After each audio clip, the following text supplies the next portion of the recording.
is the Cool Kids Film Club Podcast. Watch films with us. I think we're going, Gavin. Okay. Yeah. Buzz on in my favorite song. There'll be like love hearts on the screen right now. Then you walk in and you're all alone. Romantic The time. hottest in the room Me by and you. far. And you look up and our eyes lock Clarence mine. and Heart Alabama falls kind of straight out of my chest, baby. Your lips and your sweet smile. That will be a Let me great kiss it intro. till I die. Welcome to the Cool Kids Film Club Podcast. I am Trevor Webb, and joined with me this week is somebody new. Usually it's Gavin Ryan, but this week it's Gavin Ryan. Gavin Ryan, say hi! What? How are you? What have you been up to this week? You won't believe me if I tell you, Gavin. I will, go on. I was in the bath. Yeah, I know. Very unbelievable. But no, I think I fell asleep in the bath. Storm doesn't like this story. She gets scared. Basically, Storm was in the bath with me. Okay. No. She wasn't. She was by the side of the bath. Anyway, I think I fell asleep whilst the bath was still running. So the taps were going. Yeah. I was asleep. Woke up. I must have been asleep for a while. Because as I woke up, I heard a creaking sound. A whole bath fell through the fucking roof. Can't see it off. You can't see it off camera, but it's just behind there. The bath right now is right there. Did you finish your bath? No, surprisingly. Okay. It hurt quite a bit. Made a mess. Got out. Yeah. All right. Very good. How have you been? Fine, thanks. Yep. Not a lot going on here. Well, It's not as exciting as your life. it's these kind of crazy things that just happen to me on a weekly basis. Ever since I started this podcast, actually, it's like I'm cursed or something. It's just strange shit just keeps happening every week. Yeah. Mad. Let's hope it continues. Yeah. So usually each week we have a special segment of the person whose film it was suggesting the film. This week we do not have that, which makes me sad. We did ask Keir to ask the person because they know each other, but apparently he didn't feel comfortable doing it. It's understandable. I don't feel comfortable doing it. But yeah, do you know much about the person who suggested it? I know nothing about him. Well, he, a few years ago, I've done some research, he took over an aeroplane mid-flight after the pilot passed out, and he was able to land the plane safely, or relatively safely. He killed 3 people in the process, but I consider that a success. Yeah, I mean, strangely, everyone on the plane survived, but he landed on some kids playing football, and they didn't survive. right. So, yeah. Oh, well. Sounds like a fair sacrifice. I mean, I think so. I think he did well. Anyway, the person who chose the film is someone called Simon Delbosc. Well done. Hello. Well done. Why am I saying well done? Not well done, but We won the like, raffle. hi. Well done. Well done. Your film got picked. It did. Well done. I'm saying well done again. What film is it? That's what I want to know. The film that he has chosen is True Romance from 1993. Yeah. Do you have anything you'd like to say about it, Gavin? So True Romance was directed by Tony Scott, who, in my opinion, is a very underrated director. I prefer him over his brother, Ridley Scott, who directed Alien and some other crap. Because Is that actually his brother? Yep, that's his brother. They're brothers, both English. Yeah, he directed one of, in my opinion, most underrated action films of the last, I don't remember when it came out, but ever since it came out, Unstoppable. And he also did Beverly Hills Cop 2, Man on Fire, Top Gun, Hunger, Good vampire film. And it was also written by Quentin Tarantino. His first It was indeed. His first ever finished script, in fact. I looked into that. I heard something similar. I heard that he had 2 scripts, basically, that he was trying to sell to Hollywood at the same time. This and Natural Born Killers. Yeah, he wrote this first. He actually wrote this with Roger Avery, who's a friend of his, and ended up... what did Roger Avery end up doing? Let's have a look. I forget now.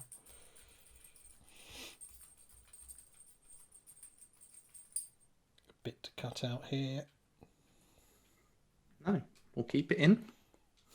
This will be especially exciting for the audio listeners. Oh, look, silence. So you definitely have to cut it out because I can't find him. I'm not even going to bother now. So yeah, he wrote it with Roger Avery, and it turned out to be like 500 pages long. So he split it in half. Roger Avery kind of made his own script out of half of it, and Quentin Tarantino made this, and he shopped it around. Ended up obviously getting to do Reservoir Dogs first, but he did want to direct this. But yeah, so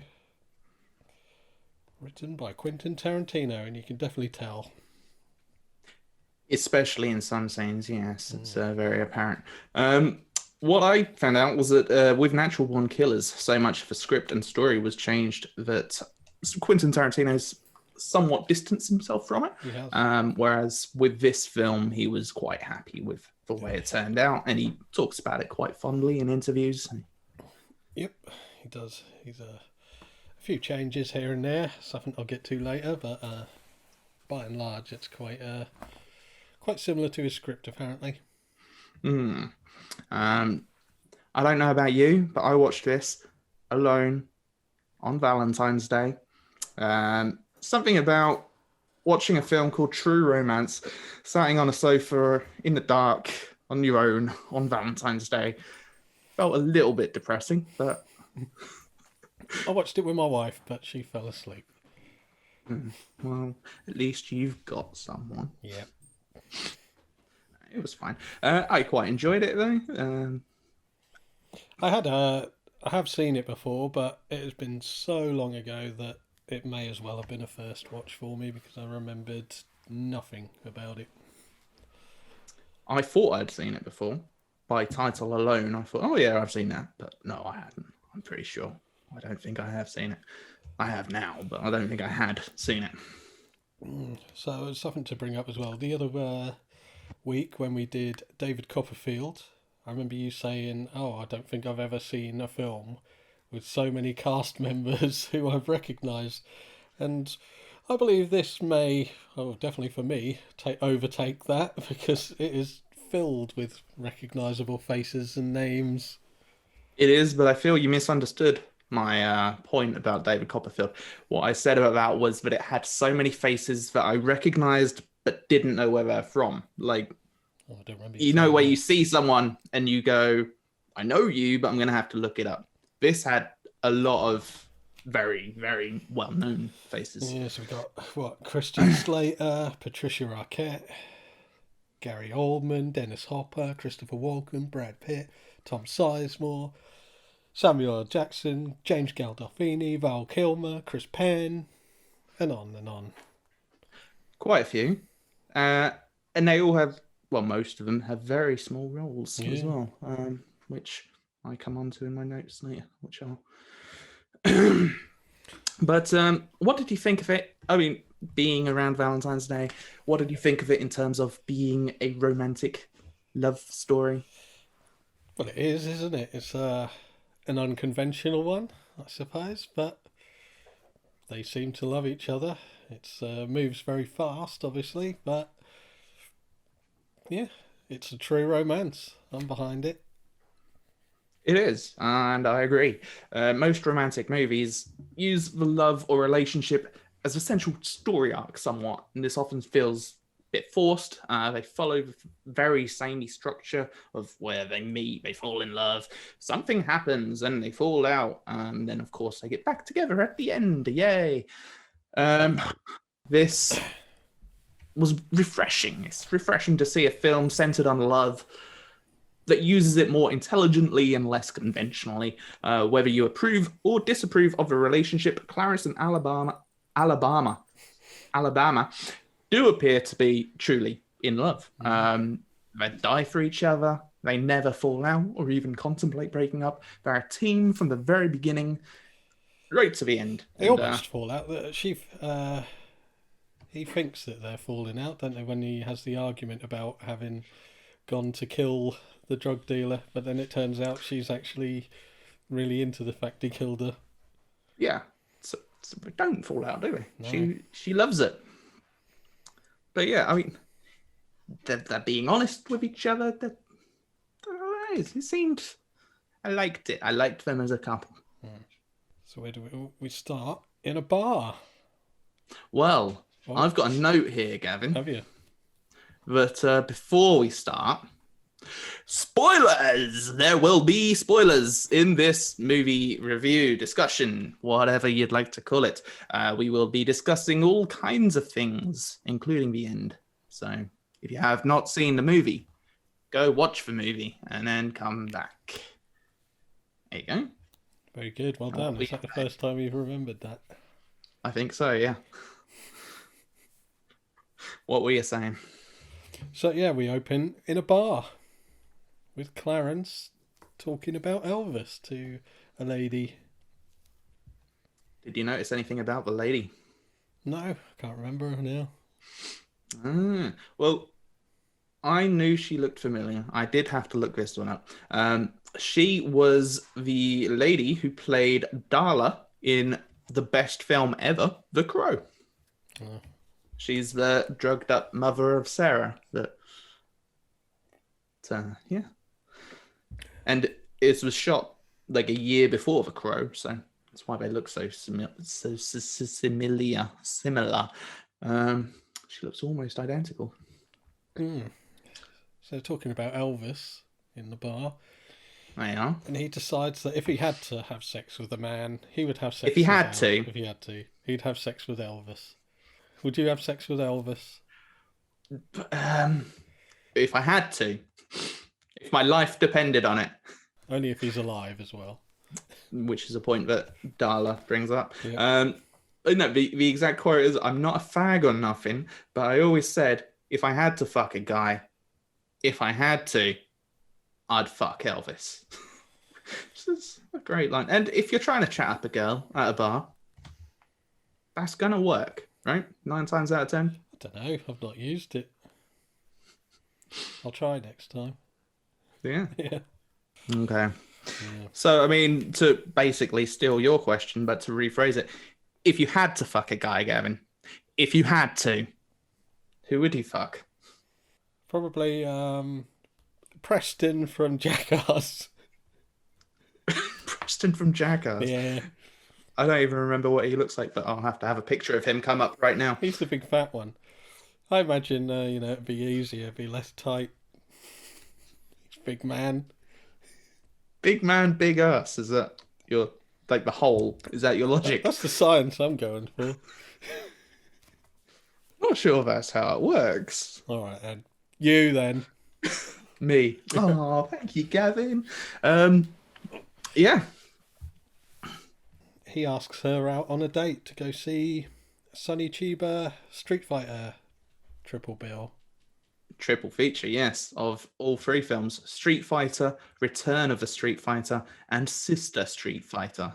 Which actually isn't all 3 of the films. There are 4, I believe. Hang on, let me check. I've got it right here.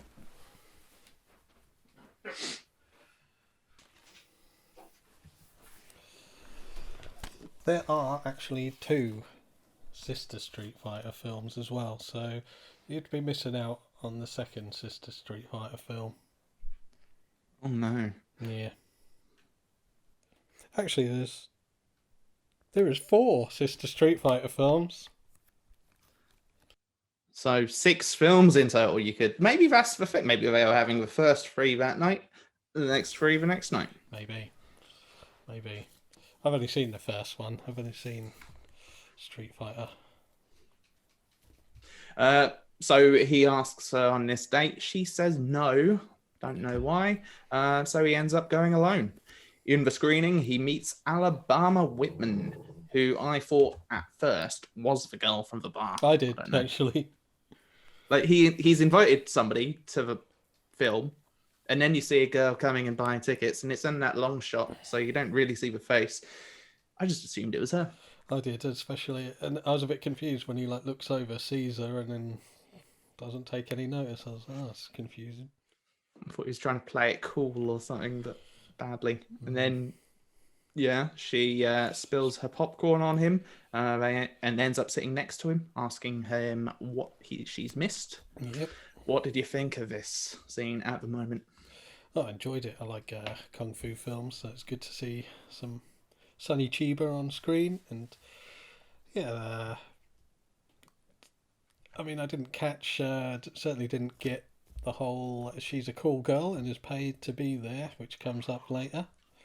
Spoilers. You already gave a spoiler warning. I know, but in order.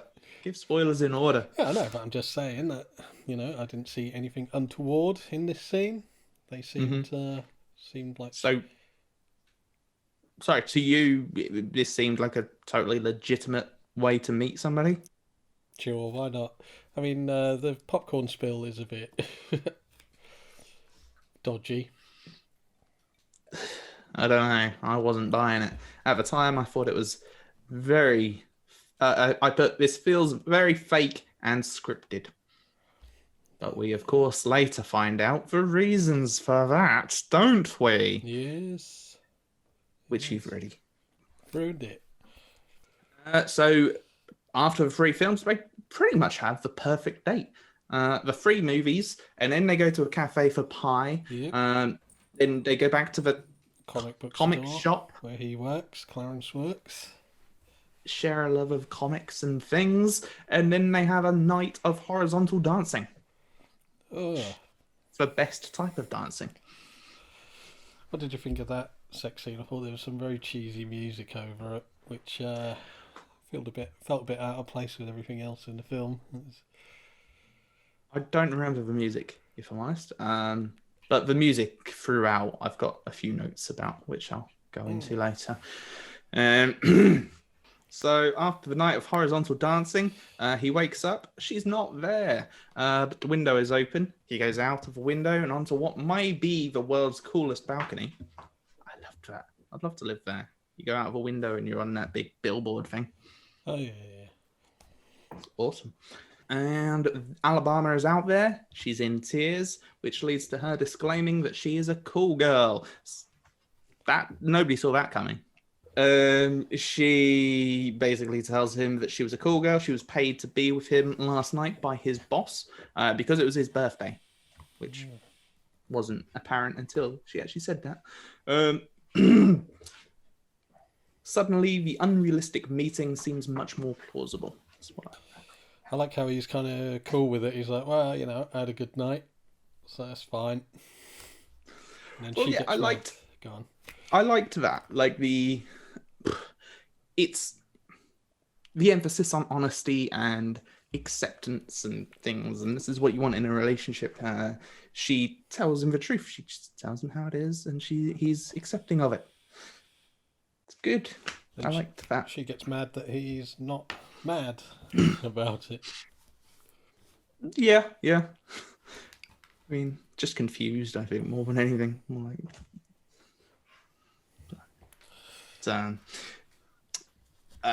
she basically tells him that she's only been a cool girl for a few days. He is her 3rd customer. And that basically she's telling him all of this because she's in love with him, which does feel a bit forced, a little bit quick. But I think along with the entire whirlwind romance that they have, it goes in line with all of that.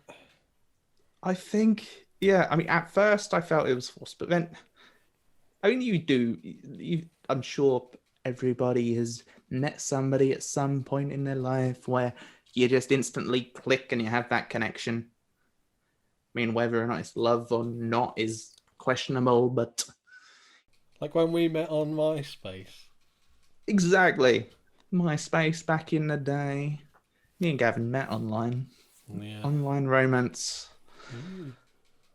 He then declares his love for her as well. I should say that which your dad actually paid me to be friends with you. did he? Yeah, it was your birthday.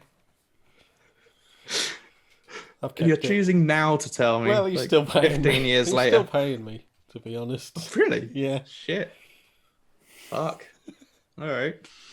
I'll have to give him a call later and say thank you. Good. You do that. I'm accepting of it, Gavin. I don't mind. I love you anyway. You too. So Clarence declares his love for her as well, and then they get married and get matching tattoos.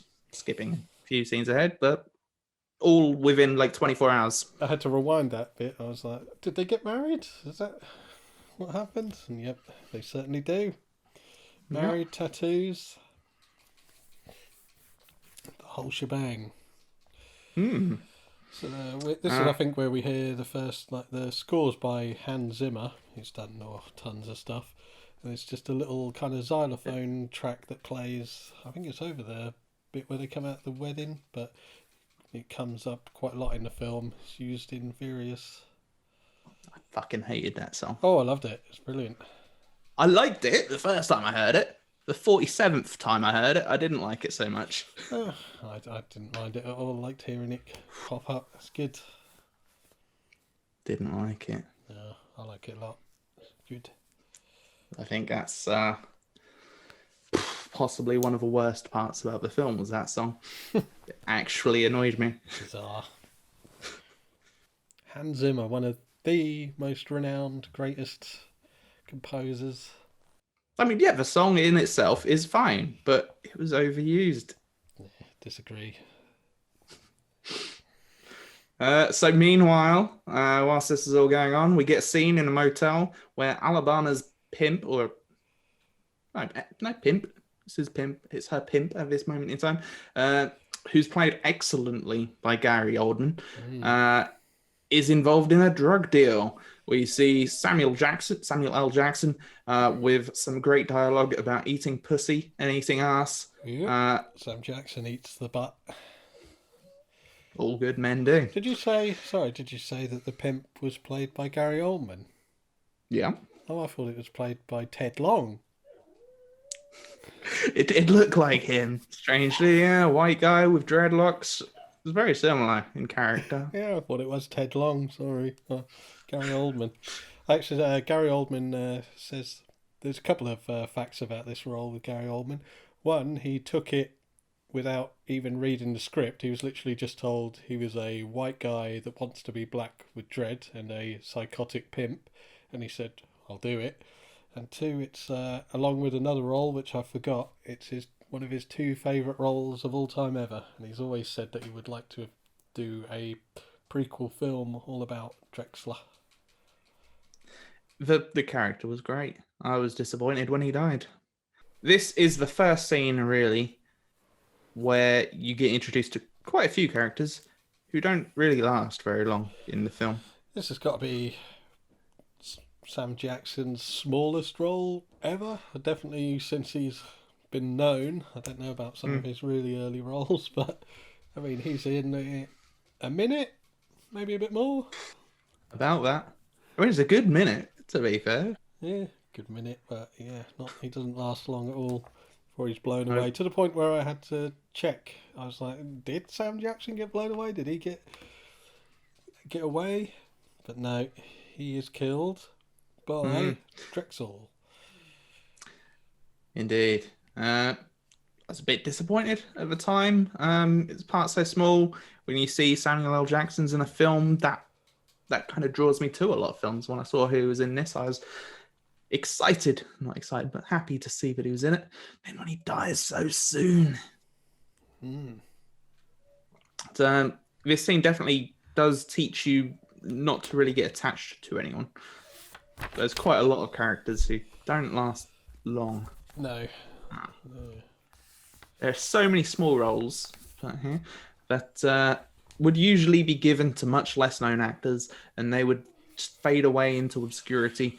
by giving these lesser characters such great dialogue and having them played by big name actors, they create much more realistic, three-dimensional characters, I felt, than the actual characters. You actually remember them after the film rather than just... You have to wonder what kind of percentage of the budget went to the cast. You know? Yeah, I mean, we haven't mentioned it yet, but Elvis is played by Val Kilmer, and you literally never even see his face. You do right near the end in a reflection, but... It's out of focus, isn't it? Don't ask me, I wear glasses. Yeah, I'm pretty sure it's completely out of focus. We then see Clarence imagine talking to Elvis, played by Val Kilmer, in his bathroom. His imaginary friend. Yeah, which is perfectly normal. And Elvis wants him to go kill Alabama's ex-pimp. Yeah. Did you ever have a imaginary friend? No, I don't think I did. Did you? I remember trying to have one. I was like, yeah, this seems like a cool thing. I'm going to make one. Let's have a go. But just couldn't keep it up. It's a bit boring. And he, one day, he just left. He never came back. He said he was going to bring me a present. Reminds me of a Real Big Fish song called Imaginary Friend. It's a great song. So his imaginary friend didn't come through in the end. So now I have to find a real one. Didn't answer when I call. Well, I guess that's just because you were never there at all. Oh, very good. So yeah, next scene, I noticed it's snowing. Well, I mean, before we get on to that, do you not want to discuss this Elvis. imaginary Elvis wanting him to kill this guy? I mean, it seemed to come out of nowhere. I mean, we should say we skipped past the part when they're getting the tattoos. This is when the pimp thing comes up. And he's immediately quite jealous about it, or not liking the fact that he had this pimp. So is that what you think Elvis represents, his more manly side?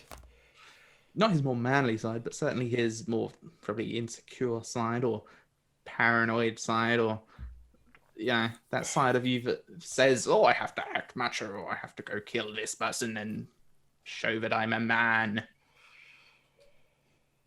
I suppose. I didn't really take too much, anything too deep from it. He's a big Elvis fan. He's got an imaginary Elvis pal. Why not? That bit's fine, but I mean the fact that he wants you to kill someone, not you, but Clarence. I mean, it's a big risk, isn't it, for him? Because he's obviously just found this girl of his dreams, and she's okay leaving that all behind. But I mean, he even says a little bit later that it's he wants to protect her. He wants to be the man. So I suppose, yeah, Elvis is representing that side of him. So of course he already has a gun. So everyone in films that needs a gun just always has a gun. That's what I'm learning. I think everyone in America has a gun, don't they? I don't know, but he gets the address from Alabama. I keep calling it Alabama. Alabama.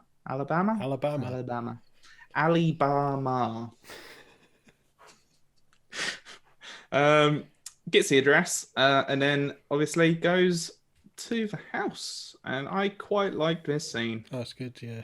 It's I mean, like the dichotomy of the scene kind of shifts all over the place, because he goes, I was trying to find a word. That one will do. I mean, can you explain what what the fuck does that mean? No, not offhand, but I do know what it means. It sounded good. So I mean, like to start with, he goes in. He's in charge. He's playing the big man, especially the way he gives him the envelope with like, yeah, this is what it's worth to me. This is how much money I'm willing to give you to take Alabama off your hands or whatever. And, not a penny more. Yeah, but Gary Oldman, Drexel, plays it cool. And I mean, it seems for a little bit like he's about to be like, yeah, cool, go on then. She doesn't mean anything. off you go. But he throws a little, what is it, like a mini table at him. Looked like one of those tables you have in bed that you sit on your cereal on. Yeah. And it all kicks off. It does. I mean, I put that similar to what you've put. I just put the psychology here. That's what I liked of Drexel uses to put Clarence in his place. He says the fact that he hasn't sat down and started eating the food shows weakness. And, if he had have sat down and had have been eating food with him, he'd be thinking, oh, what a bad motherfucker. But the fact that he still stood there shows that he's kind of nervous and stuff. I kind of like that aspect of it. And then, as you say, Clarence turns the table somewhat, chucks the envelope down, does everything you just said. Put a note here saying this is possibly the most Tarantino-esque scene so far. Well, probably, yeah. I mean, the very opening scene is quite Tarantino-y, especially bringing up kung fu movies and various movie references. We also find out that it isn't White Guy Day. It's not White Guy Day today. It was one of the best lines, to be fair. He has to ask his he's got like a big chubby bouncer. He has to ask him, is it White Guy Day today? No, it's not White Guy Day. I like how he doesn't even just act black. It seems like he completely thinks he is. Yeah. Just adds to it. Yeah. And then this little tussle ends in Clarence shooting the pimp and the bodyguard. Should say that Clarence stupidly has his ID with his home address on him, so he gets beaten up and they find where his address and they're like, well, that's obviously where Alabama is. Yeah. But yeah, he shoots it in the balls. If you're going to do any crime in life, this is a lesson for all of you watching. If you're going to do any crime in life, don't bring your ID with you. Yeah. When I was a kid, there was a shop near me and it used to sell penny sweets, and I was there and I stole 1 penny sweet, 1p. Don't admit it. This is going out. People will see this. I think, what's that called? The where you can't be tried for a crime anymore. I know the term, but anyway, I think that's run out now. I think I'll be all right. But anyway, yeah, I stole that. I didn't take any ID on me. I mean, the guy who owned the shop knew me and knew where I lived, but I got away with it. That's the only time I ever really shoplifted. So in this house, Clarence gets one of the other girls to pack up all of Alabama's things. Well, we did just... we didn't quite get into it that he shoots him in the balls and then shoots the bouncer or the bodyguard. I thought we did, but we'll say it again. Well, as you just said, he gets shot, he shoots him in the balls, and then in the face. Where would you rather Definitely be shot? finishes him off. Where would I rather be shot? Yeah. Balls or face? Yeah. Would you just be like, look, face is going to end it, but balls, it's one of the worst places to be shot. Are we implying that if I get shot in the balls, I'm going to live but be ballless? Yes, and if you get shot in the face, you're dead. I'll live but be ballless. There we go. Do you know where apparently the most painful place to be shot is? No. Apparently, I saw this in a film, so take it as that. Holding the gun to the back of your knee and shooting through, like out the front of the knee, is apparently the most painful place to be shot. I suppose that makes sense. Kneecap is the bit, isn't it? That's a bit. It's the bit. That's the scientific term. The bendy bit. So the suitcase that he ends up taking is, of course, filled with drugs. But he does not know that. He goes back to Alabama, telling her, oh, I got you some clothes. She opens it up, filled with drugs. Lots of drugs. Yeah, so I think it's at this point, they've just killed. I do like, as well, at this point, he's covered in blood. She asks him what's happened. No bullshit. I killed your pimp. But he comes back from the murder with hamburgers. He does. He sat there eating as he confesses to killing. She finds it very romantic. Mm. That's where they then decide they're going to go on the run. They go see Clarence's dad. Yes, played by Dennis Hopper. Another legendary actor, we should say. Yes, quite. God. Quite so. Could go on for ages. Some of my favourite Dennis Hopper film would probably be Blue Velvet. I like Blue Velvet. He's in Texas Chainsaw Massacre 2. Is. And your favourite of Dennis Hopper's films, obviously, Super Mario Brothers, the movie. So they go see him. Clarence's father, played by Dennis Hopper. He used to be a cop, which is why they're going there. They basically ask him if he can look into whether or not the cops know anything. So what's he doing now? Is he like security guard or something? Yeah, it said security on the badge. Right. And it's in this scene whilst they're talking that I made my first note about that song. I put it's in this scene that song plays for like the third or fourth time, and it really starts to get irritating. It seems to be almost every other song, and in this scene, it plays twice. I like it. Once whilst they're talking, and then once again as they're driving off. And fucking. So yeah, he thinks he's got away with it because it turns out the cops are just going to think it's some drug deal gone wrong, some other gang member.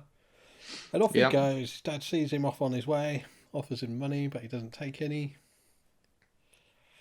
Before leaving, Alabama gives him quite a raunchy goodbye kiss on the lips. She does, yeah.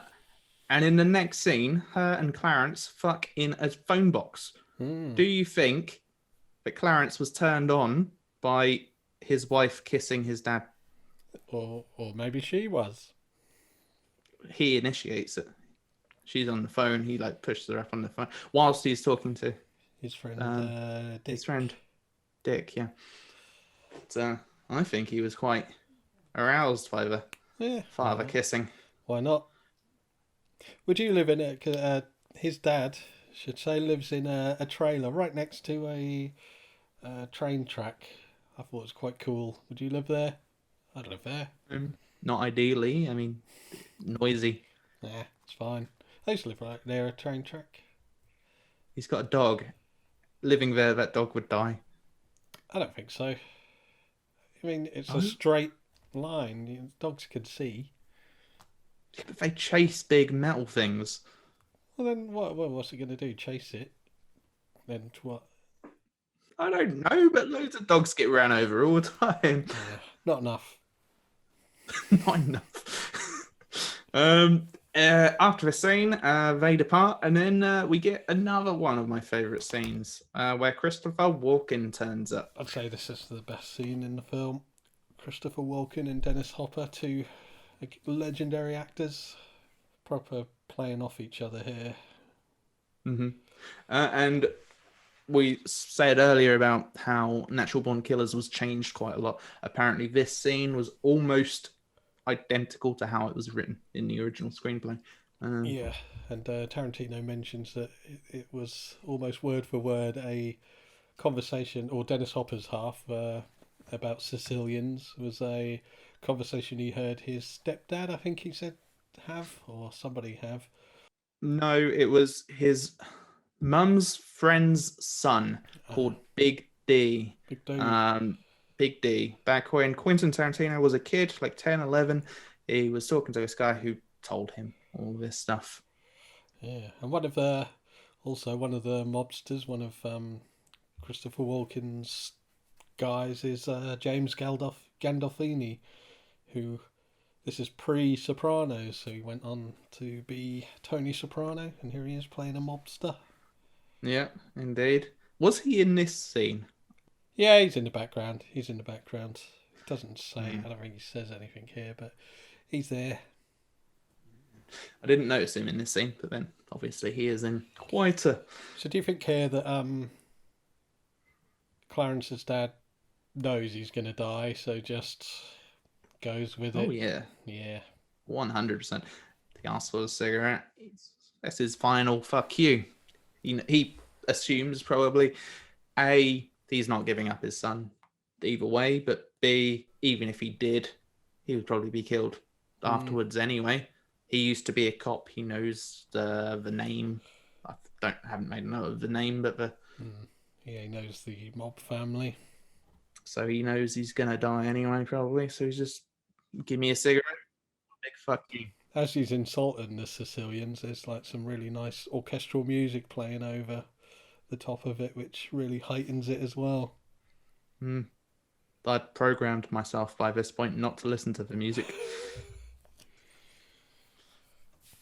Yeah, it's just a great scene. Superbly written, brilliantly acted. Very, very good. Yeah, Walken's great. Like, he's just the way he doesn't to Hopper's face anyway, that get offended by it. He's laughing along with it. It's just the way he does those little like look arounds at his mob. It's brilliant. Yeah, but he of course does shoot him in the end quite a few times in the face. There's a fun fact about this as well. During filming, Dennis Hopper didn't like the fact that the gun was pointed to his face, especially so close. So Tony Scott, he stepped in and showed him that it was okay. And it actually, at the end of the gun, like extends a bit when they fire it, and it actually bonked him in the head. Yep, cut his head open. So they kill him. He dead. And then they find the address that Clarence gave him on the fridge, which is how they know where to go. Was it? Oh. When Clarence was leaving, he gives them the address on a bit of paper, and then the mobsters find the address on the fridge. And that'll be the address for Dick, played by Michael Rapaport, who, another one of those faces, to be fair, which I didn't really recognise but had to look up. He was in a film called Special, where he thinks he's a superhero. Right. It's about mental illness and things. It's quite good. That's where I recognised him from. Yeah, I saw him recently in Friday, the Ice Cube film. But Tara actually was quite confused about where she saw him, and it turns out he's in Friends. He plays Phoebe's boyfriend, was it? Phoebe's boyfriend. When looking through his IMDb, he's been in quite a lot of things like Friends, South Park, etc. Just one episode in pretty much every show you can think of. Yeah, he's going to his house because he works in the movie biz, kind of. Well, he's a friend of his. Yes, but he's not going there just because he's a friend, is he? He's going there because of the connections to Hollywood people and the drug stuff. Sure. This is also where we find another bit player, a bit part, an extra. He hasn't really made it yet, but his roommate is played by Bradley Pitt. Bradley Pitt, who was also in Friends, probably most famous for being in Friends. You're just stealing Richard Herring's thing now. I would go much more obscure, wouldn't I? But yeah, he's also in Friends. Floyd, he likes his marijuana. He's quite a stoner. He does. Although in the original script, he wasn't like that at all. Brad Pitt added all of that himself. He apparently ad-libbed the majority of his lines. There's a bit here where they show Dick the drugs, and Dick does the classic where he cuts the hole in the thing, and like, oh, that is real. That happens quite a lot in films, and every time I see it, I always think how inconvenient that is, because now you've got one bag with a hole in it that you've got to just keep upright at all times. Yeah. Unless you're going to rebag it. Surely they're not properly sealed. Surely they've got something you can undo, have a little go, and then put it back. But no, they always with the knife. Maybe you could invent this, Gavin. A new cocaine bag. Take it on Dragon's Den. Meanwhile, the Sicilians are hunting them down. Oh, no, we skipped a tiny bit. Dick knows some people that may be interested in buying the coke, so they organise a meeting at a theme park. Yes, I like how they do the deal or chat about the deal on a roller coaster. Yeah. I mean, it's a good one. I've not seen it anyway, but you can't hear what other people are talking about when you're on a roller It's coaster. a good. Right. I didn't go back to check it, but apparently they shot that scene over 2 days, and Michael Rapaport is in the background. And apparently the first day he didn't have anything, and he was absolutely shit scared of the roller coaster, and you can tell. And the second day they gave him something to calm him down, and he's apparently very nonchalant about it. And apparently through different cuts, so you can just see him freaking out and not caring at all.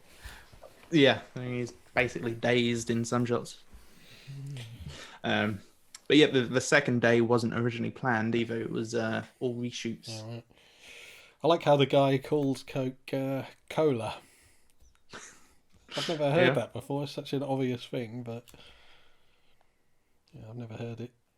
So meanwhile, whilst all this is going on, the Sicilians are hunting them down. For some reason, there were about 5 or 6 of them in the scene with Clarence's dad, yet only one guy turns up to the address that they suspect Clarence is at. Knowing that he'd already entered the party and killed 2 people, I felt that was a bit strange. Never thought of that. Yeah, I assumed they. For some reason, I assumed they'd gone to different places, but yeah, they only had that address, didn't they? Unless they were all going, because they've only got the hotel room, the hotel. Maybe they were all in different rooms looking for them, but then they don't even know what they look like, do they? They haven't got the hotel yet. They've got the address of Dick. Oh, right, yeah. He doesn't live at a hotel. He lives in some trailer thing somewhere. So Virgil, who is the James Gandolfini, he plays Virgil. He's the one who turns up. He talks to Floyd and gets the name of a hotel from him. He's very giving, is Floyd. Quite a few times people just come around and he's just like, oh yeah, they got there. You want to watch movies with me? He's a helpful guy. I don't think he's doing it knowing No, he's just a bit out of it. Yeah. I guess Brad Pitt probably did quite a good job of making that small character quite memorable. Well, yeah, I mean, a lot of these characters are just, like I said earlier, they're just throwaway roles, really, for most people. Cast brilliantly, and each person was really given the freedom to make it something memorable. Yeah. So Virgil heads to that place. Coming back from the theme park meeting, Clarence goes to get food whilst Alabama goes back to the hotel room. When she enters, Virgil is in their room waiting for them. What did you think of this scene? Yeah, it's very violent. I mean, he starts off playing it off as if nothing's going to happen. He's just after Clarence. He's just after the drugs. She plays it off as if she doesn't know what he's on about. And then, yeah, it gets quite violent. She's punched in the face, thrown about the place, punched in the stomach, which actually comes across as more painful. It's just her on the floor, not being able to breathe. Yeah, it was quite a violent scene indeed. I liked it. It was a good scene. But my word, was a hitman dumb. Virgil, what did you... I mean, the suitcase with all the drugs was under the bed the whole time. I guess, but I mean, I like the way he does just find the drugs under the bed, which, yeah, he should have looked first anyway.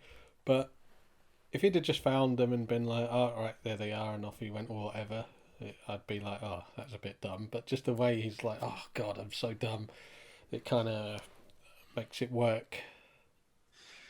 I don't know. It's the first place you look, surely. But I mean, yeah, he does acknowledge his dumbness.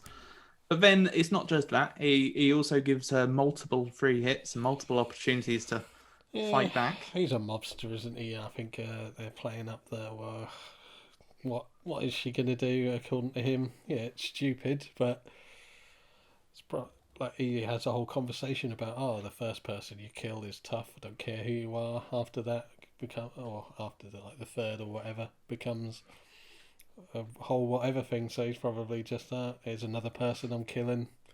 It's part of my day job. Make some fun of it, just like anybody else's day job, where you attempt to make it more interesting. Yeah. He says, now I just kill people to see the expression on their face change, which I quite liked. But yeah, the kill when Alabama actually kills him was brilliant. She sets fire to him, stabs him in the back before unloading the shotgun into him, and then beating his dead body with the shotgun whilst like screaming. Elvis statue and toilet lid to the head before that as well. Oh yeah, the toilet lid one was very. That felt like a heavy hit. Yeah, the Elvis statue didn't do much damage to him. No, just kind of. But yeah, that brilliant scene, brilliant death. And then Clarence comes in just at this point as she's like screaming on the floor, and they manage to escape quickly before the cops arrive. Mm-hmm. Off they go again, back on the run. It's not going smoothly. As smooth as they expected. It's at this point where, you get it earlier, but definitely at this point where I'm like fully behind them. I'm like, come on, I want them to get away with it. I want them to get the deal done and go and live there happy ever after.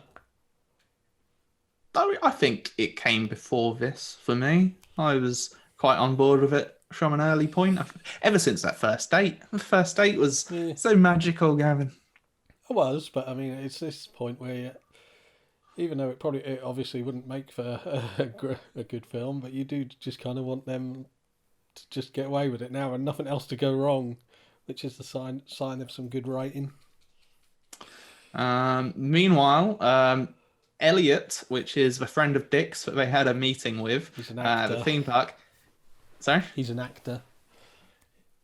Is he? Yeah, he's an actor for the producer. He does a lot of films with the producer. It's brought up a couple of times. Are you sure he was an actor? Because later on, the director asks Elliot how much some shots cost.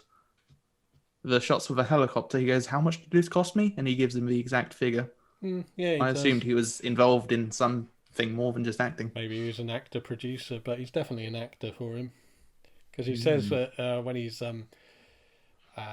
chopped in the producer, he's like, you'll never act in one of my movies again. You'll never act in Hollywood again. Okay, that's possible. It's just a scene now where he gets pulled over. Yep. Good scene. Another great scene, yeah. he's going along with a girl, speeding along in his Porsche, and policeman behind him, but he's got a big bag of coke with him. He's asking the girl to hide it in her bra, hide her in her knickers. No. And no, she won't do it. And then they have a little struggle, and the bag of coke the bag of cola just explodes all over his face, and the policeman is right there, face covered in coke. Perfect timing. It goes over all over his face just as the cop comes to the window. Very good timing. So he, of course, gets taken in for questioning, and he tells them everything. The cops.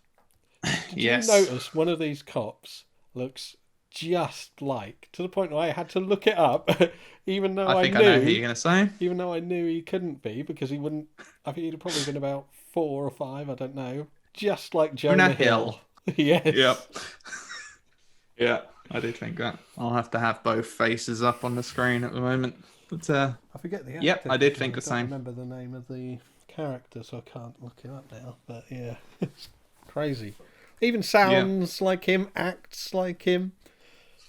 If ever this actor has a film made about him, Jonah Hill could definitely play him. Yeah, I believe so. There was definitely a resemblance. So he comes clean about everything. He tells them where the drugs have come from, who's who they're for, who's buying them, who's selling them, everything. He agrees to wear a wire in order to escape prison. And this, of course, leads to the big Mexican standoff ending. So, yeah, I mean, do you have anything before the big meeting? So Clarence, Alabama, and Dick turn up at the hotel. They're set to do the exchange at. They meet Elliot in the lobby, and they go up in the escalator together. No, they don't. It's a lift or an elevator, if you want to be elevator, American. not escalator. Do you know what an escalator that's broken down? I can't remember the joke. There's no such thing as an escalator, broken escalator. It's just temporarily stairs. That's it, yeah. I've said it wrong too. Look up Mitch Hedberg. Great joke. You already did it before in the podcast. I have, but lots of people will just listen to one, I'm sure, and then go, never listened to another one of them fucking things. You should have even listened to one. Which some people do. Not me. I've seen the YouTube counts, Gavin. Ooh. Last week's one on at least, I think it was on 12 views last time I looked. Yeah. Christ. We've got 12 subscribers. Mad. Yeah. If you're one of those 12 subscribers, you're insane. But thank you very much. It's probably me, Gavin, Tyra, your wife. That's 3. Keir's probably one of them. That's making up a third of them.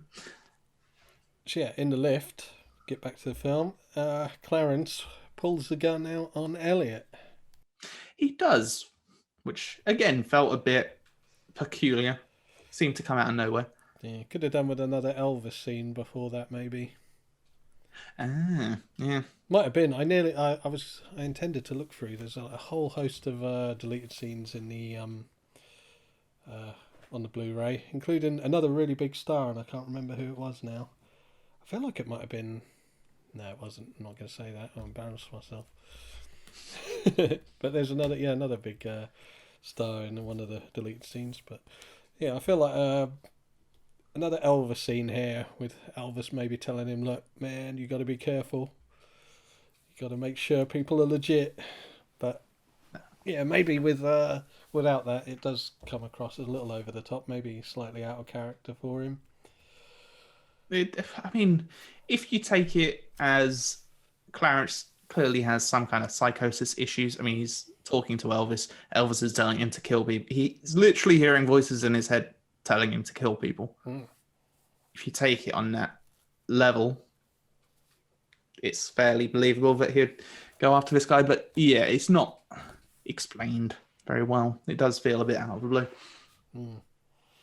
He does give in. I like the cutbacks to the two cops, the way they're kind of like joking about everything and having a laugh. Like, he's bluffing, man.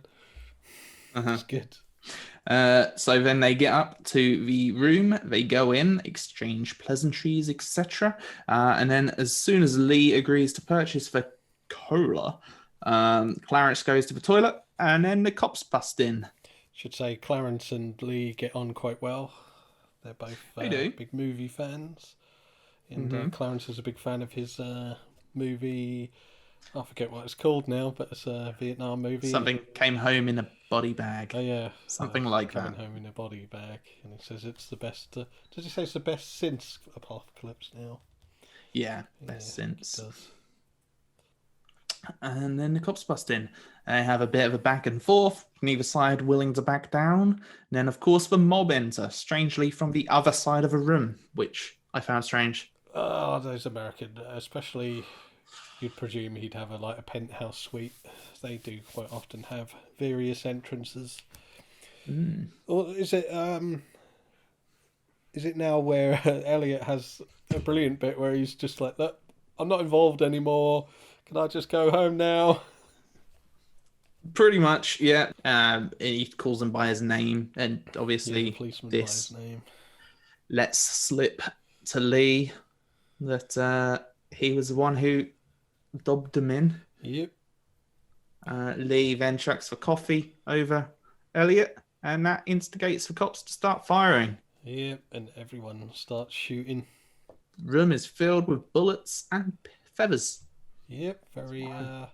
Is it Leon where there's a shootout with lots of feathers? I feel like I've seen it in another Don't know. film before.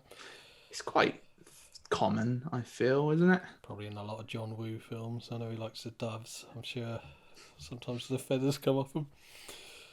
It's good to see that Dick gets away. He gets to go do TJ Hooker. Yeah. Do you ever see, like, does he escape? I mean, He gets away. He's gone. He's off up the corridor, so you can only assume he's got away. Meanwhile, whilst all the shooting is going on, I think before Dick has escaped as well, Clarence is still in the bathroom. So before all the shooting actually happens, he's just in there talking to Elvis again. We skipped past that bit. Oh, yes. The cops are in at this point. He's just in the bathroom talking to Elvis. Somehow he hasn't heard the fact that the cops have barged in. Elvis tells him that he's always liked him. He always will. Yeah. Which is another example of this psychosis being a... Like an ego thing. Yeah. Yeah. So, Clarence hears the gunfire and returns back to the room, gets involved in the shootout, ends up getting shot in the process.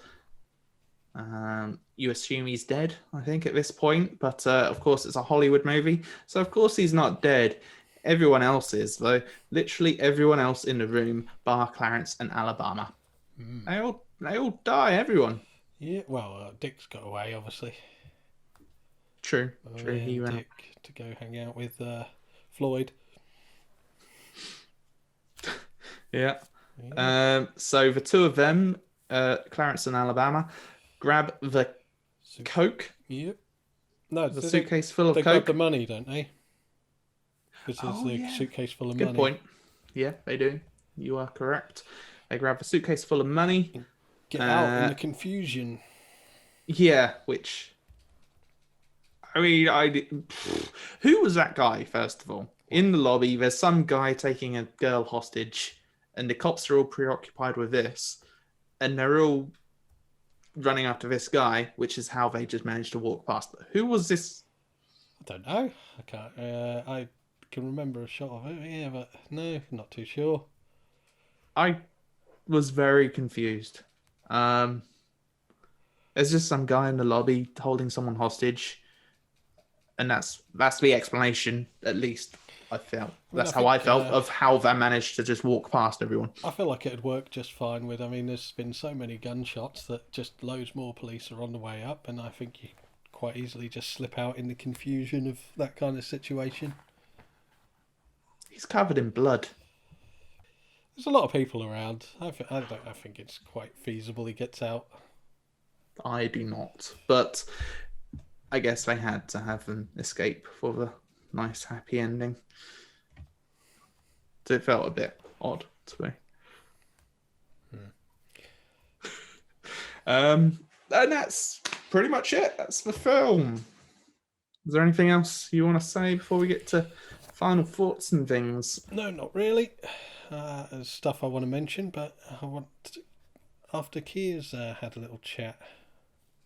Fair enough. Well, should we cut to Keir now then? Yeah, let's. He's in my shed right now. So let's go see how he's doing. Give a cheer for Keir!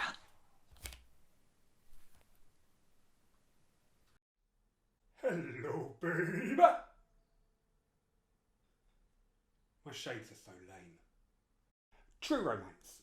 A once staple in every movie lover's seen it canon. You know, like Point Break, or Bad Boys, or Leon. Of course, I could have used Reservoir Dogs, Pulp Fiction, From Dusk Till Dawn, because as we know, everything that Tarantino put his nib on in the mid-90s was, a surefire soon-to-be classic. Four Rooms Excluded.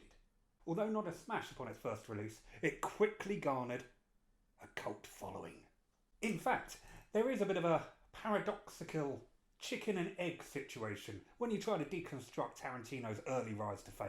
He sold the script to True Romance to director Tony Scott which allowed him to get the funds to make Reservoir Dogs, which was such a big smash, everyone who's anybody in the industry wanted to sign up to be in the latest Quentin Tarantino script, True Romance, which had to wait for the success of Quentin Tarantino's third major script offering, Pulp Fiction, before people went back to the Tony Scott directed underdog, True Romance, as audiences gradually discovered it was written by Quentin Tarantino. Therefore, the success of True Romance is down to the success of Quentin Tarantino, who never would have been allowed the success he had it not been for the making of True Romance. My mind is a scramble. Apparently, much like Tony Scott's was when he tried directing True Romance as Quentin Tarantino had written it. You know, all non-linear and jumping all over the shop. By all accounts, Tony Scott tried this for the first few weeks before resigning himself to the fact that he didn't know whether it was Saturday or September and eventually filming the movie chronologically. He did, however, keep the cold open. And it is in this first scene that, well, we get the first hints that we are going to be watching a stone cold 90s classic. Anna Thompson is in it! You know, the 90s minor supporting role legend of the aforementioned Bad Boys, The Crow, and Unforgiven. We are also pretty immediately introduced to the Tarantino trope of obscure pop culture references and kung fu movies. In fact, the only real surprise here is our lead character's love for Elvis Presley, rather than, say, lesser known musical icons such as Billy Lee Riley or Jack Scott or even Carl Perkins. It is a rare venture for Tarantino to throw in the uber-recognisable mainstream into his work. It is much more his technique to gift us an awesome unknown and allow us to make it a household staple. Although the use of Presley is probably due to the fact that Val Kilmer's ghost-like mentor character really needs an easily identifiable persona. After all, who is more identifiable than the King? Michael Jackson just wouldn't have worked. With Christian Slater playing our hero Clarence, cast solely on his performance in high school comedy thriller Heathers, we are instantly warmed by the level of cool we are going to be swimming in for the next 120 minutes. And after this awesomely filmed barroom opening, we are given the first outing of that Hans Zimmer theme tune. It's iconic, even to the rare few that have not yet laid their eyes upon this utter majesty. It is so damn iconic that in the UK, Green Giant Peas used the very same theme tune in their advertising campaign to send up True Romance. We're back to the chicken and egg again. When you hear it, you know it's iconic because you've heard it before, but you might not know why you've heard it before. However, because everyone has heard it before, it thus becomes more iconic. Does that work? It's a theme tune that could have introduced a Tom Hanks, Meg Ryan snooze fest. It's got romance, it's got tweedum, but it is so perfect for this movie that, frankly, the world is a better place that these two elements met. Interlaced with this, we first hear the soft southern drawl of Patricia Arquette as Alabama. Of course she's called Alabama. The soon-to-be Bonnie to Christian Slater's Clyde. And before she is even introduced to us, we know exactly what look to expect. Bleached blonde hair and a low-cut dress that pops like a cherry kiss against the slightly saturated nighttime streets of Detroit. Clarence and Alabama's first proper conversation in a classic roadside-themed cafe. Tarantino does love those all-American diners, doesn't he? Brings out another classic Tarantino allegory, an inquisition where one character can find out as much about the other character as humanly possible in a non-stop barrage of questions, allowing us to find out the same amount about both of them. Quite what makes these people tick. We now know that these questions are important to Clarence when it comes to forming a relationship, and Alabama's answers to each of the questions is equally insightful when it comes to working out who she is. You could imagine that this is pretty much how Tarantino would behave on a first date, if he had the ability to look so undeniably cool and self-assured as the apparently ungirlfriendable Christian Slater. Yeah, we gotta suspend belief a little here. Clarence must be the best looking geek on the planet with the ability to hold himself like Frank Sinatra in a whiskey bar. But here we are, being asked to go along with the idea that his boss needs to buy him a girl. You put John Turturro or Steve Buscemi in this role and yeah, I'm buying that. Slater though, easing back in his chair like a prime Jack Nicholson, yeah, not so much. And then, what do you get when you cross a cool girl and a mini Jack Nicholson? Yep, it's an early love scene. And this is pure Tony Scott. It's slow, it's corny, it's got the worst song on the soundtrack. For want of a better phrase, it's a little slice of washed blue sex cheese. And I forgive it, because I know full well that this will be Tony Scott's masterpiece before the running time is out. After this, True Romance slips quickly into speed, introducing a medley of characters quicker than a Scatman scat. The casting of Gary Oldman as Drexel, the culturally appropriating dreadlocked gold-toothed gangster pimp, is frankly inspired. Disowning his clear white roots with every sentence, the send-up is so absurd it completely avoids any potential offence. Although he is one small step away from blackface, in my opinion, that is one giant leap away from overt racism. It is the character's pure unhinged delusion in donning this cap that, well, makes the character even more terrifying. Dennis Hopper as Clarence's dad and Christopher Walken as a Sicilian mob boss then play out one of the most intense moments in the movie, as they discuss the Muslim invasion of Sicily. This moment is rather reminiscent of a similar scene between Gene Hackman and Denzel Washington in the 1995 action thriller classic Crimson Tide, where they discuss the colour of the Lippenziner stallions in a thinly veiled argument about ethnicity and race. Now, these two movies share next to nothing else in common, apart from, yep, you guessed it, Tarantino also worked as scriptwriter on Crimson Tide, and is credited with writing that very scene. You can see him coming all the time. Quentin really does love bringing up colour, doesn't he? And the motives for which, well, they're a little unclear, murky even. But it wouldn't be a stretch to argue that Spike Lee may have a point. Maybe there will come a day where we'll look back and go, what were we thinking? And I'll be fine with that, because as humans, we learn. But at the moment, I'll openly indulge my ignorance while simultaneously making sure I keep my ears open. Michael Rapaport gets awarded probably his best role to date as Clarence's long-suffering friend Dick Ritchie. I don't know what it is about Michael Rapaport. Like, I know he's not very good, but I really like him. One of life's magical little wonders. Not Michael Rapaport specifically, more the idea that Michael Rapaport is both good and bad, likeable and annoying. James Gandolfini's awesome presence once again shows quite how much of a gaping hole his untimely death left in modern cinema.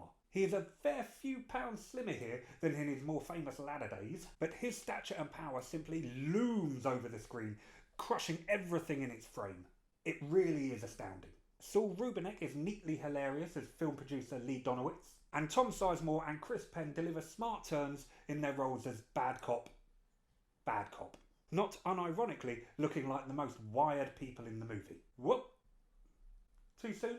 However, it would be completely remiss of me to simply float over the standout performer in this movie. It's Brad Pitt.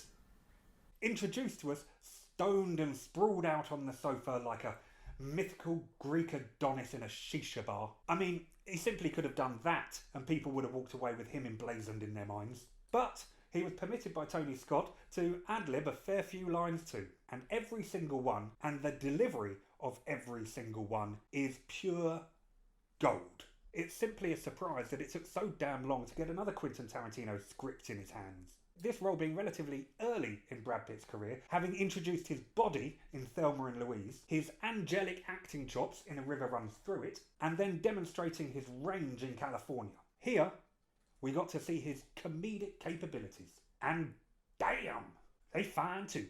Hollywood allowing Brad Pitt to hamper himself with his own unarguable good looks for so long is one of cinema's largest and lasting regrets. Here he stands, one of the finest actors of his generation, and it just took so damn long for everyone to spot it. Don't ask him to do an accent. There are a lot of moments in True Romance that would find themselves commonplace in a lot of Tarantino scripts. We have the language and the lines. For example, do I look like a beautiful blonde with big tits and an ass that tastes like French vanilla ice cream? Could easily be shortened to the Pulp Fiction classic, Does he look like a bitch? We have the all-familiar Mexican standoff, utilised in Reservoir Dogs, Inglourious Bastards, Pulp Fiction. We have the overblown violence and huge ensemble cast. And we have the hints that Tarantino does see himself as some sort of modern-day Shakespeare. In True Romance, we are given two of his more obvious nods. Here, both to Hamlet. The repeated use of the line, something rotten in Denmark, paraphrased from the bard's something rotten in the state of Denmark. And Val Kilmer's ghostly Elvis role. It's not the ghost of King Hamlet here, it's simply the ghost of the king. Overall, this is a typical teen's wet dream of a movie, and it should be viewed as it was created, with unashamed eagerness. It's got cool cars, sharp lines, low tops, a gun-toting, profanity-wielding, loyalty testing, betrayal beating, drug smuggling medley of dramatis personae. And if you are willing not to investigate its morals too vigorously and, well, maybe check some of your brain cells at the door, this is a glistening shard of ice-cool cinema. I mean, we end the movie with a gang war in an unprecedented amount of floating feathers. And what might a stereotypical heterosexual boy fantasise about more in a pillow fight than a group of sorority girls? Yep, a blood-filled high-stakes shootout. And to clarify, none of this is to say that this is a boys' movie. It is not.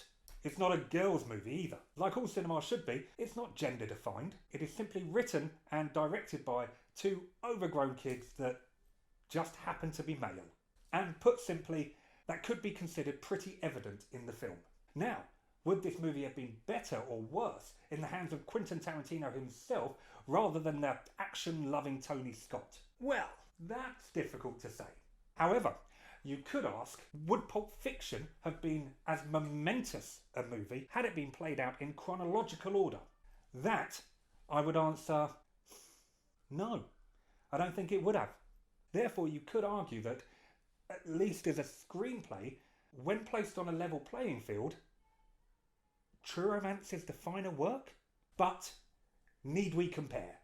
No.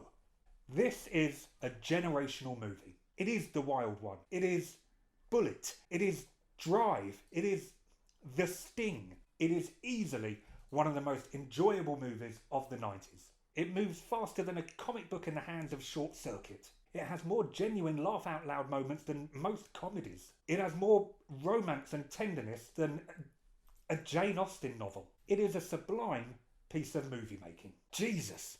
True Romance. You're so cool. Laters. So that was Keir again. Thank you very much. This time we've actually seen it before the filming. So what did you think? Well, he brings up a good point about Tarantino directing. Now, obviously, Tarantino did want to direct it, and we should say that Tarantino had his script had a different ending, with Clarence dying, and not such a Hollywood ending. And in the commentary, Tarantino talks about how it was the only time he actually confronted Scott about the film, about decisions. And he said that, look, I really want Clarence to die. I don't want this big Hollywood ending. They had quite a bit of a back and forth, and Scott decided, or said to Tarantino, look, I'll shoot both and I'll decide in the edit. And obviously he decided with his more Hollywood ending, but he said, and I kind of agree with it, that he isn't doing it for Hollywood ending, like Hollywood reasons. And Tarantino makes a good point about how the whole film kind of feels a little bit like a fairy tale, which Quentin says isn't in his script at all. It didn't have these kind of fairy tale elements. And with a fairy tale film, you need a happy ending. And after seeing the final edit, Tarantino was like, yep, he made the right decision. And he said, if I'd have made it, I'd have made a worse film than Tony Scott. I think I agree. I think we love these characters so much that I'm all for. I mean, you've seen my picks so far. Come and see. I'm all for Downbeat and Dower, but I think it's the right decision to have these characters live on happily ever after. I agree and I disagree. I agree that it was the right decision to have him live. But the rest of the film would have been better if Tarantino directed it. Surely. I mean, for the number one thing, you wouldn't have had that fucking song repeating over and over again. Tarantino's songs in all of his films are brilliant. He doesn't just pick one and repeat it endlessly. I have no issue with it, so... But, I don't know. I think it would have been better, in general, if Tarantino had directed it. But I'm a massive Tarantino fan, so of course I want to see his version. I mean, it was still early Tarantino, but I mean, if it was now and he was directing it, it'd probably be 3 hours drag. And its pace is a big part of it, as Keir mentions. It's a very fast-paced film. I don't think Tarantino would have had such a fast pace. I think a lot of the other scenes would have been a little more extended, a little more dialogue, and probably not always needed. But I mean, as Keir said, he says that most of the film does move along. There's only 2 or 3 scenes that are longer than a few minutes long. It's those scenes that were so good. Yeah, but it's because they were the best scenes in the film. It's because there's only 2 or 3 of them rather than 12. I mean, you add another 10 to that, they're probably lost in the mix a little bit. I'd like to see a version of the film directed by Tarantino, personally. But this was fine as it was. It has a few flaws that I feel wouldn't have been there if it was a Tarantino film. But, well, yeah. I mean, do you want to give your final thoughts and your rating? Yep, sure. So, brilliantly written, moves brilliantly. Just some of the performances. Trying to think of a favourite. I'm not sure, but the scene with Hopper and Walken is definitely my favourite. Hooper, yes. Dennis Hopper. No, Dennis Hopper. You called him Hooper earlier. I know, you're confusing me now. But yeah, that's the highlight for me. That scene, the romance between the two works brilliantly, despite the fact it's obviously comes about so quickly. But, I mean, that just goes along with the whole whirlwind romance, the whole whirlwind feel of the entire film. Originally I gave it an 8, but I'm feeling close to a 9 now after chatting about it. I'm going to go 9. 9? I think so. Jesus. Okay. Wow. No, I'm going 8. I'm 8. I'm sticking with what I originally said. I'm not letting you influence me. Fair enough. Well, I mean, I've said quite a lot of negative things about it, but I enjoyed it. It has its flaws. I feel there are a few scenes where it does require a suspension of belief somewhat of why certain characters are acting a certain way, etc. But I loved all of the small characters and how everyone seems kind of fleshed out. Like everyone's memorable. There are at least 3 classic Tarantino dialogue scenes in this, which are all brilliant. And the relationship between Clarence and Alabama is another highlight. I just liked it. They had good chemistry. So I am giving it a solid 8 out of 10. Same as you. So 2 8s, 16. 16 halved is 8. So it is. 8 out of 10 is the rating we're giving it, which makes it, I believe, our 3rd highest movie. We have Come and See in at number 1. Number 2 is Clerks. And number 3, True Romance. We need a stinker. Yeah, if you're watching this, suggest for worst film we've ever seen. We need something that we hate. I could not handle another Shack. The Shack. Saurians. No, I'll be happy for that. We need to do next week's film. Who's it going to be? So, the numbers are 1 being the lowest number and 19 being the highest number. It's the same as last week in terms of numbers. Do you want to have a guess of what it's going to be? 12. 12. All right, hold on. I might be able to. I could spin it around. Whoa, oh, God. Where's the bath? It's fair. Don't you worry. Is this going to work? Right. You can see the question mark? No? Oh, yeah. Don't worry. Oh, yeah. I'm showing it to a different camera. All right. I'm seeing it backwards. 18. Oh. Who's that? Which I believe I'd need to double check myself. Before you wreck yourself. Yeah. 18 is someone called Trevor Webb's film. Oh, God. I don't know who he is, but someone called Trevor Webb is in with A Ghost Waits 2020. Saw this at a festival, online festival, because everyone had coronavirus. It was pretty much the only good film of the festival. There were a few all right films, but this was the only great film of the festival.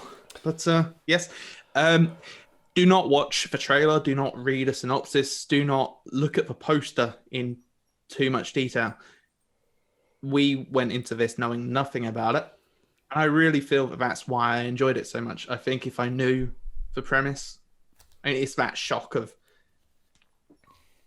what happens. Yeah, Bruce Willis is a ghost all along. And he's waiting. You can't say that. Yeah. You can ruin it. But yeah, do not watch anything about it. Just watch it. I don't know where it's available to watch. Do you have any details? It is on Blu-ray from Arrow Films. It might be on Arrow have a streaming service. They might have it on that, which you can get via Amazon. But I'm not sure. Okay. Well, yeah, just watch it. And we'll discuss it next week. Yeah, we will. Anything else you want to say? Tell your dad that he still owes me this week's rent for being your friend. So, you better pay up, otherwise we can't hang out or talk anymore. Will we still do the podcasts? No. I'll get my kid to do it. All right. There you go. Cool. All right. So next week, it'll be me and Corinne discussing A Ghost Waits. Bye. Bye.